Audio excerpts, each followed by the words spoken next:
hair, black skin, black queen, stand majestic with the black king. Today I'll sing you a black song. You need to hear about beautiful black things, cause most times we hear about black, we hear about black magic and black witches. Blacklist, black book, black market, Black Friday, spend off your black riches. I've never seen a doctor in black, nor seen a black pill for cure no black people. But I've seen bush doctors like Tosh and Marley resurrect like a real black meter. Malcolm, Marcus, Martin. When you see Walter Rodney, ask him. Oh, you not hear about how we laughed in. So when the little offspring asking, tell them they never told us that black is beautiful. They never told us no, that black is beautiful. They never told us black is beautiful. They never told us. They never told us that black is beautiful. No. You have the even and one like you never spend 500 years on a farm. The same chain you are wearing and one is another black life in Sierra Leone. Whoa. Find out Mama Earth got gold then. Them mind out Mama Earth black soul then. Work hard just to get the black card. Same card where them swipe buy back the black gold. I see enough faces long still. This is not a racist song. This is a song for the children who was never told about where their race is from. Them never hear it in their favorite songs. Everybody come and say slavery's done. What I got one when the babies come. And start read about things like Dogans, Black Kemet and Kush, Black Kings, Black Senate and books. We teach about pyramids and put real significance to a physical looks. So every word when me sing black, in my world everything black. Black, white, white, black, right back. Don't be surprised if me say me king black, cause they never told us. They never tell us in their schools and in their churches. But what did you expect? It's their churches, their schools. Preacher is preaching, good God, the things that he preaches. I wonder who taught him to preach. Teacher is teaching, where did he get his degree? Now it is no mystery, who taught us black history?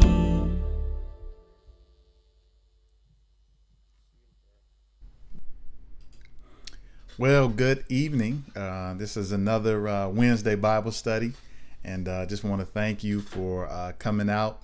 As you know, we've been in this series on Wednesday nights now, just in regards to Black history and the church.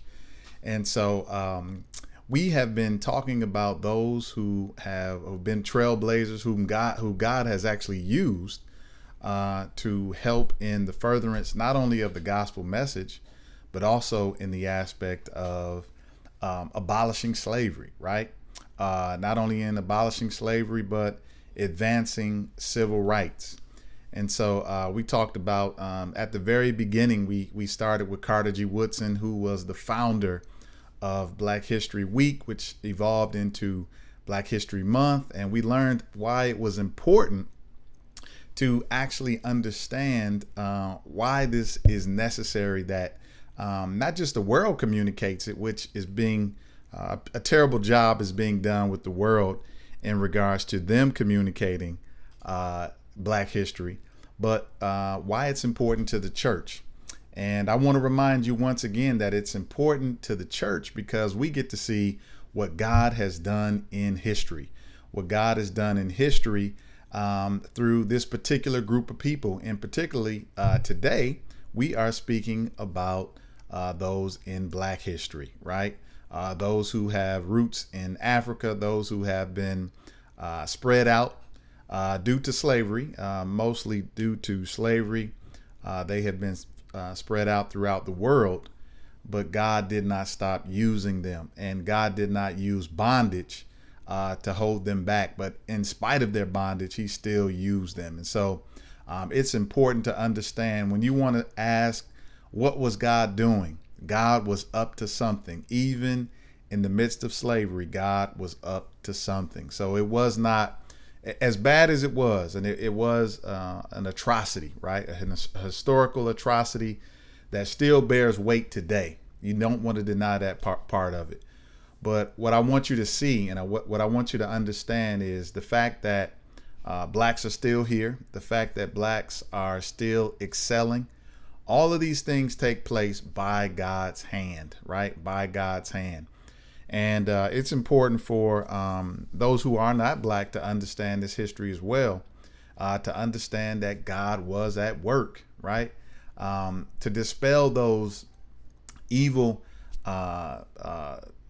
statements that's attached to black history, right? We dispelled those myths, right? God was working in our situation. And so today, another brother, as I said earlier, first we started with Carter G. Woodson, as he was the founder of Black History. He was a Christian man.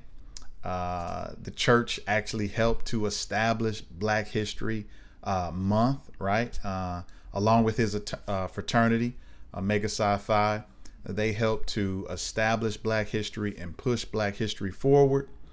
And after that, we had the opportunity to speak on another famous person in Black history by the name of Richard Allen, who was also a Christian. He is the founder of the AME Church, which is the African Methodist Episcopal Church. And we learned about his history and how he established the first African church, African Methodist Church, which is still in existence today in Philadelphia, Pennsylvania. And we today are going to learn about one of his counterparts. We are going to learn about Bishop Morris Brown. Bishop Morris Brown. You might have heard the term Morris Brown. I'm repping the shirt today. I am an alumnus of Morris Brown. But you might have heard of Morris Brown College, which is located in Atlanta, Georgia. Morris Brown was also a member of the AME Church, the African Methodist Episcopal Church. But Morris Brown, he happened to be from, and let me just, before we go on, I don't want to speed too fast, but I want to give you a quick snapshot of Richard Allen. This was Richard Allen, who we talked about 2 weeks ago now. We didn't meet last week. But this is Richard Allen, the founder of the African Methodist Episcopal Church. And again, we learned about his story and how he was able to be free from slavery and then continued to be faithful to the Lord and established a church.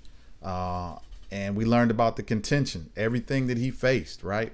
Those whites who did not want them to worship with them, who physically kicked them out of the church and put them to the point where they had to start their own church. And so today, as I mentioned, we are going to speak about Morris Brown, and we'll learn about who Morris Brown is. And some of you, like I said, you're familiar with that name, Morris Brown, the college that's located in Atlanta, Georgia. But there is a history there. There is someone behind just the name of the school, right? So we have Bishop Morris Brown, who we're going to take a look at today. So we have Morris Brown, who was born in Charleston, South Carolina. He was born February 13th, 1770. So if you're doing your history, this is still during the colonial period. It is not the United States of America at this time, but slavery did exist.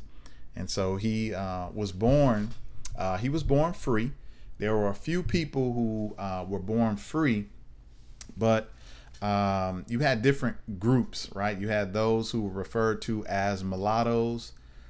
You had those who were, were born slaves, right? And so when you hear that term mulatto, Bishop Morris Brown would have been referred to as a mulatto, someone who had maybe a white progenitor. And I use that term because Bishop Morris Brown had a white father and a black mother. And so he was born free, and he was able to take advantage of that freedom to some degree.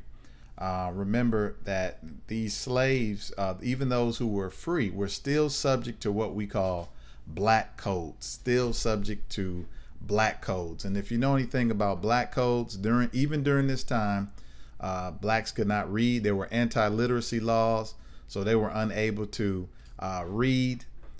There were several things that were against them. And so just giving a shout out to everybody out there. Hello to everybody that's tuning in. But these black codes still restricted them. So imagine being free but still being restricted. They couldn't leave the state, right? It was illegal to leave the state. In this particular case, the state of South Carolina, right? They could not read. And so Morris Brown was someone who was born free but born restricted. He was all but illiterate, right? And so Bishop Morris Brown actually signed his name with an X because he did not know how to even write his name. But he was someone who was big on education, and he inspired those around him to make sure that they get their education. And so you guys might be familiar with Payne College. Payne College is Daniel Payne, who was one of Bishop Morris Brown's mentees, right? And so there were many people who Morris Brown inspired, although he was illiterate. And one thing you need to understand is that Morris Brown was someone who loved the Word of God. He could not read the Word of God, and so for him it was ingesting the Word of God, hearing preachers, memorizing it, taking it in, and that is only something that can come from God himself. And so Bishop Morris Brown was used by God. Even his illiteracy was used, right, by God.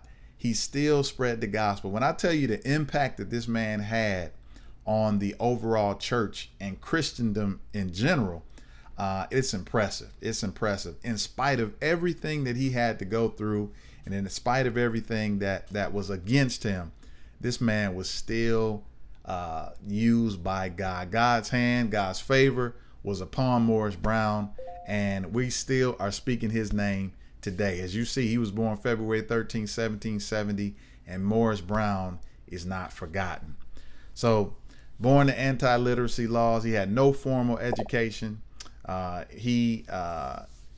Yes, though that's my history, right? Morris Brown, that is my history. Like I said, I went to Morris Brown, and so I enjoyed my time there. Had some rough spots there at Morris Brown, but still in support of Morris Brown, especially when you know the history of it all. So Morris Brown actually followed Christ at a very early age. Again, there were always some who were proclaiming the gospel. There were some people like the Quakers. They were abolitionists. You had some Methodists who actually believed in, they were abolitionists as well. So they didn't believe in slavery. So they would preach the gospel to the slaves. Now, again, I always have to make this point, because what people will say, there are some, even in Black history or Africana studies, they will make a point that is untrue as it pertains to the scriptures. And I want to make this point of clarity right here. Christianity did not reach blacks in America. That wasn't the first time that blacks or Africans had heard Christianity. You need to make sure that you study the scriptures, and you will see that the Africans had a belief in Yahweh at the very, very beginning. So do not think for a second that we got to America and all of a sudden we were Christianized, right? They captured us, put us on ships, and then they gave us Jesus. That's not how it works. We would have had a belief in God, right? Yahweh, the true God, right? Long before it reached Europe. So that's one thing that we need to make sure that we clearly understand, and that is biblically documented, and we should know that for a fact. So this isn't new to us, right? So we want to make sure that we clarify that point. But he followed Christ at a very early age.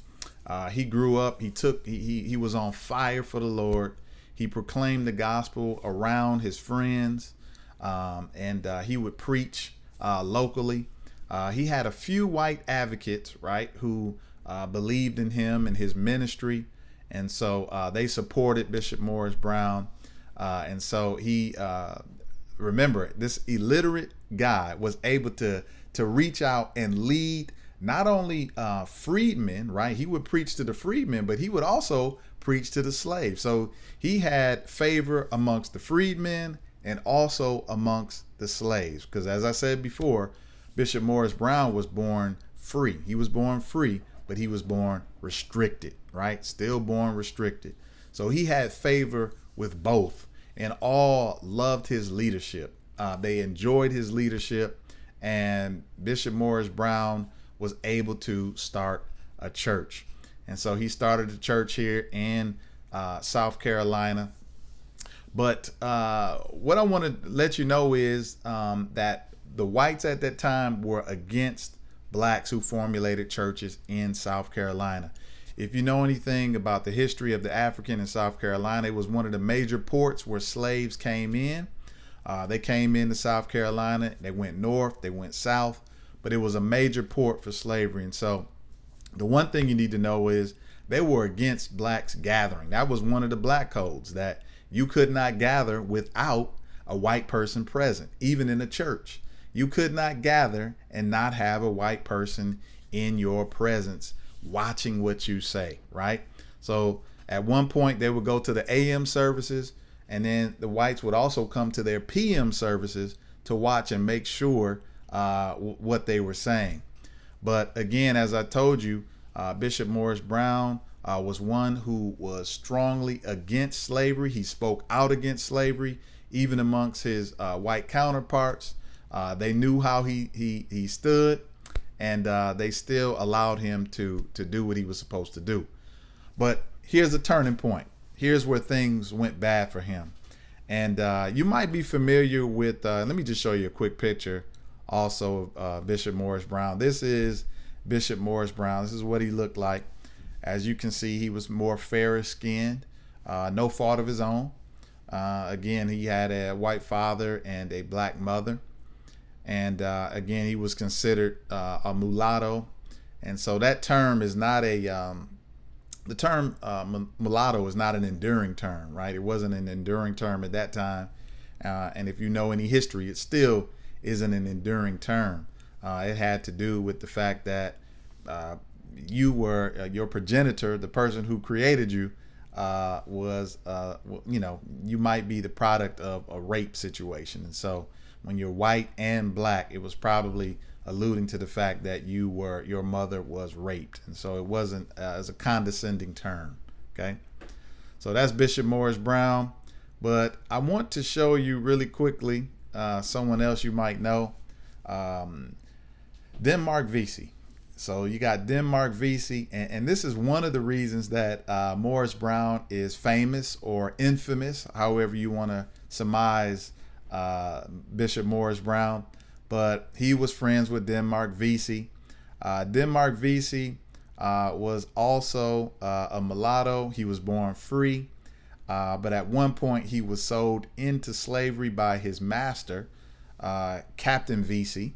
But just to show you about who Denmark Vesey was was so creative that when he was sold into slavery, he faked having a seizure. So he faked having a seizure, and the people who bought Denmark Vesey, they sold him back to the master. They said, hey, listen, you sold us a bad product. You go ahead and take him back. Sold him back. Denmark Vesey traveled the world with his father. He was a captain. So Denmark Vesey spoke multiple languages and eventually ended up in Charleston, South Carolina. Again, just to paint the picture, Bishop Morris Brown is in Charleston, South Carolina. Here comes Denmark Vesey. Denmark Vesey becomes a Christian. All right. Now, Denmark Vesey was a very troubled man to some degree. He was a polygamist, meaning he had multiple wives. He had many children. But he became a Sunday school teacher for Bishop Morris Brown. So he was one who was a lay preacher in Bishop Morris Brown's church. And he was also just the overall lay leader. And so they were friends. Denmark Vesey admired Bishop Morris Brown's abolitionist stance. And so they clicked in that area. But let me show you the distinction between the two men. Denmark Vesey was a type of guy was, hey, we need to take revenge, right? So these people who have gathered us up and brought us into slavery, we need to take revenge. And so if you know anything about Denmark Vesey, you know about his planned revolt, right? His planned revolt. And that's another thing we need to understand too in history. Oftentimes when the slaves revolted, they would say that, they called Africans revolts, they called them rebellions. That's not true. You don't rebel against anything that is oppressive, right? You revolt against things that are oppressive. And so it's Denmark Vesey's revolt that took place. And so Denmark Vesey was planning a revolt. He was planning this revolt for several years. He was gathering up people. And one of the places that the gatherings or the actual recruiting was taking place in the actual church. Because remember, Morris Brown was communicating to those who came to church. He was communicating that slavery was not of God, right? And he was talking about the oppressive nature of slavery. Denmark Vesey continued to hear these messages, and he was encouraged, but his idea was that of, let's revolt, let's take a revenge. So I want to speed up a little bit because I know we'll run short on time. Let me say hello to my daughter too real quick. Thank you, Sophia. Appreciate you tuning in and watching. I appreciate that. All right, so just real quick. So Denmark Vesey now, he's gathering folks up. He's telling people he's going to do a revolt. He didn't share this with Morris Brown. So he didn't communicate that part because remember, Morris Brown had some white allies. And so Denmark Vesey had one eye open. One eye was looking at Morris Brown to make sure that Morris Brown wouldn't give away what was going to take place. And so he had admiration for Morris Brown, but he just didn't want to give up the secret that he was planning a revolt. Although Morris Brown kind of knew what was going on,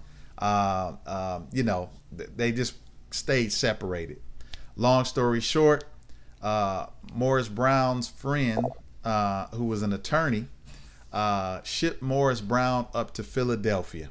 Shipped him up to Philadelphia. And when he got to Philadelphia, remember, he met up with Richard Allen, right? So he meets Richard Allen.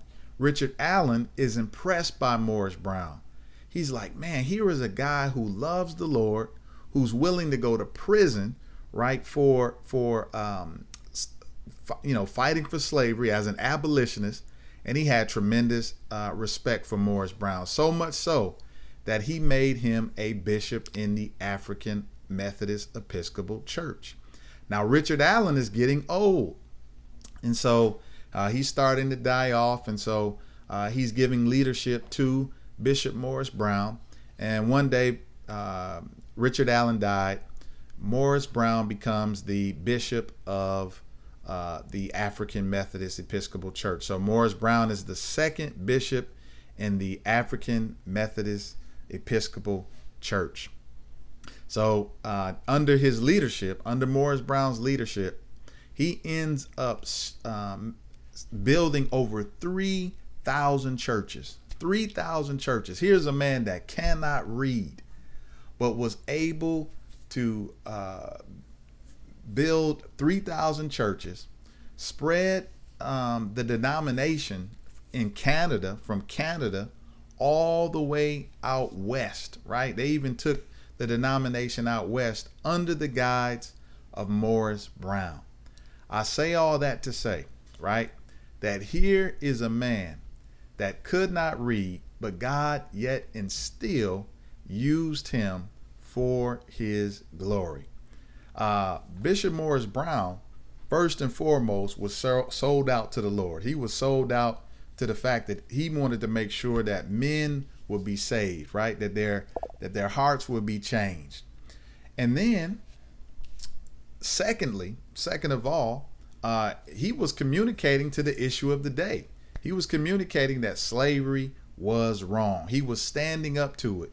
And he was making sure that the church was that outreaching arm, letting people know that this thing that is taking place in this new land, these 13 colonies, right, that will one day become America, he's letting them know that this is wrong. All right. So this is Morris Brown, right? That's Morris Brown. And so I want to say, going back to the Denmark Vesey story, many of you know that Denmark Vesey and his planned rebellion, his planned revolt did not work as it should have. You might know the story of Gullah Jack, his friend, who was also a member of the church, but was also into African mysticism. So you might read about those guys. Very, very interesting story with Denmark Vesey, Gullah Jack, Gabriel Prosser. And so those are important men in South Carolina history. But I want to tie this all up, and I want to communicate this, that Morris Brown, even being tied to this revolt, I just want to show you how God worked in this thing. Morris Brown was also brought up on charges. They said, listen, Denmark Vesey is your buddy, so I guarantee you that you were in on this revolt, right? You were in on this planned revolt. But he was never convicted. And they ended up killing Denmark Vesey. They ended up killing some of the other guys, Gullah Jack and some of these other guys. And Morris Brown ended up living, going on, continuing to build and spread the gospel, to build more churches. Again, he ended up mentoring several other guys. As I told you, Daniel Payne, you've heard of Payne College. If you haven't heard of Payne College, Daniel Payne is the one who Payne College is named after Daniel Payne, and who was a mentee of Morris Brown. And so the Lord was at work inside of this man known as Morris Brown, right? So God was moving, using this man who could not even read, who signed his name with an X, to change history. And you might be familiar with Morris Brown. They have a church, Morris Brown AME Church, which was actually just it was on a television show just a week or so ago. It's called the History of the Black Church, right? It was on PBS. If you familiar with Skip Gates, Henry Louis Gates, he did a story on the black church, and Morris Brown AME Church was focused. It was a part of that program, and so it's located in Charleston, South Carolina. Beautiful, beautiful church. So remember Mother Bethel up in Philadelphia, and then you have Morris Brown, which is located down in South Carolina, Charleston, South Carolina. But then Morris Brown College, as I mentioned a little while back, it was named after Morris Brown. It was named after he died, but Morris Brown College bears his name. And so the history of this man goes on, and we shouldn't forget what these men have done, and how the church was the place whereby which abolition was rooted in. Even on to the civil rights movement. If you recall, again, just any type of history, the civil rights movement was rooted in the church. It was the arm that was telling the rest of the world, this is something that God does not like, right? That's the role of the church. That's the role of the church. And you have people today who are calling different things like social justice and all of these other types of things. But in the scripture, when you see someone in trouble, the goal of the Christian is to help them, right? And so we need to understand why abolition, as well as the civil rights movement was closely tied to the church. And that is because here are men who read the scriptures, who saw that when you see something, you say something. And not only do you just see something and say something, but then you also do something.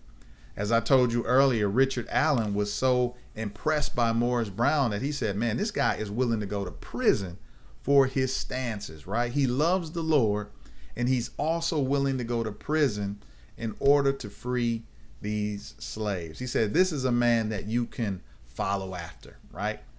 I want to read to you a passage of scripture that is important to Bishop Morris Brown.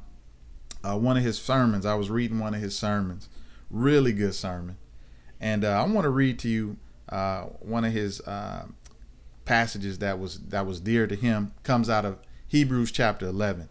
Hebrews chapter 11, starting at verse 23. And it says, by faith, Moses, after he was born, was hidden by his parents for 3 months because they saw that the child was beautiful, and they didn't fear the king's edicts. By faith, Moses, when he had grown up, refused to be called the son of Pharaoh's daughter, and chose to suffer with the people of God rather than to enjoy the fleeting pleasure of sin. For he considered reproach for the sake of Christ to be greater wealth than the treasures of Egypt, since he was looking ahead to the reward. Now you'll know why this scripture is important to Bishop Morris Brown. Remember, he was born a freed man. He was what we would consider to be fair-skinned. And so he knew he could walk a little bit of a different line. But for him, he said, listen, I don't care that I have this advantage. He says, I love my people, and I want to make sure that I'm right next to my people. I want to make sure that I am working on behalf of my people, so much so that I'm ready to even give up, right, these free rights that I have, right, this restricted freedom that I have for the sake of my people. And so Bishop Morris Brown, again, is a man that we can follow, a man that we can be proud of, and a man that we should also tell other people about. So when you pass through Atlanta and you see Morris Brown College, you'll know that it's more than just a place of education, but this is a place that was rooted in the church. The church is the reason for a Morris Brown College, right? Because they're remembering what Morris Brown, the person, stood for, what he did. He stood for black people, right? That is a monument to Jesus Christ, right? Jesus Christ is for his people, right? And in this particular fashion, we're speaking of those of African descent, right? Morris Brown AME Church is a testament to the hand of God, right? God moved to the point where this church still stands, and the gospel is still going forward in this particular church. And so it is important for us to know these histories, to tell these histories, and understand what it took to even get to this particular point. So just wanted to share that with you today. If you ever have any questions or any comments, feel free to drop those in the chat. Just want to always make sure I answer any questions that you might have. Also, just want to let you know that you can follow us online, definitely here on Facebook. You can follow us at the Palm Miami on Facebook. Please make sure you like, subscribe on YouTube. We're at the Palm Church Miami YouTube. I got all of my kids watching today. I'm happy for that. Hey Gabe, how are you? Hey Olivia, thank you for checking in. So I got my kids following. They're big fans of Black history, and they're big fans of the Bible, and so this is something that they enjoy as well. Let me give you one last pointer from Morris Brown. This is one last piece that I want to share with you after reading his little, not autobiography, but a biography on Morris Brown. I want to give to you a key statement. His primary message to blacks was that all Christians, you need to keep that in mind, all Christians were equal in the sight of God. a message that provided hope and sustenance to the slaves. This was a message that provided hope and sustenance to the slaves. So there's a lot I could tell you about Morris Brown. I could go quite a bit on this man, but we would be here quite a bit of time. So just want to make sure that you are aware of who he is, and that if you desire to learn more about him, I definitely want to encourage you. I want to encourage you to read an autobiography. Don't let Black History Month die right in February. As Carter G. Woodson communicates, right, Black History Month is the time by which you gather with other people to communicate about all the people that you learn throughout the year. And so I want you to make sure that you continue. And to learn Black history is the need of those who are African. It's the need of those who are Hispanic. It's the need of those who are white. It is the need of those who are Asian, right? We are to know each other's history. So we're not to be limited just to one particular history. Remember, you don't want to have an imbalance in history. If you have an imbalance, it lends you to be ahistorical, right? So communicating false histories. So make sure you do yourself a favor and wipe away some of your ignorance by learning various histories. And Black history is U.S. history, and it is something that needs to be known. But not only that, Black history is also biblical history. Out of this group of men, out of the Morris Brown, as I said, you had Daniel Payne, but you had others who would come along who would be theologians in the church, who would write on various topics. So it's important for you to know these men and know the works of these men and how they actually affected history. So do me a favor, please like this, share this, subscribe to our YouTube channel. We are growing slowly on YouTube, which is a blessing. And so thank you, Minion. Thank you for tuning in today. I appreciate that, Minion. Thank you very much. And so I want you to tune in on to our YouTube channel, like our Facebook page. We are a church here in South Florida. We are here to share the gospel, and thank God for the internet, because we can get the gospel out further. It's cool to get it out here in South Florida, but we're also able to get the gospel out a lot further. So again, thank you for those who tune in. Thank you for those who support us. And I look forward to seeing you. Please join me this Sunday for our Sunday service. We have a Sunday service. We're in a marriage series right now called The Pronoun Problem. The Pronoun Problem. Moving from I to we. So it's a marriage series that we're in. And I want to invite you to that. I got a special guest this week. We were greatly blessed last week. Had Pastor Derek Walker from Texas. He was here. And then this Sunday, thank God for the internet, we have Pastor Larry Johnson from Detroit, Michigan, who will be here, and he will be sharing the gospel with us as well. So tune in, and we look forward to having you. Sundays at 10 a.m. is our Sunday service. On Wednesdays, we are here again at 6:30 p.m. Eastern Time. Everything is on Eastern Time. Remember, we're in South Florida. So again, I just want you to check in, and truly appreciate you guys. Thank you, Dad. Appreciate that. Thank you. All right. And I look forward to seeing you guys next week. Look forward to seeing you next week. All right, y'all. See you Sunday if you can. God bless.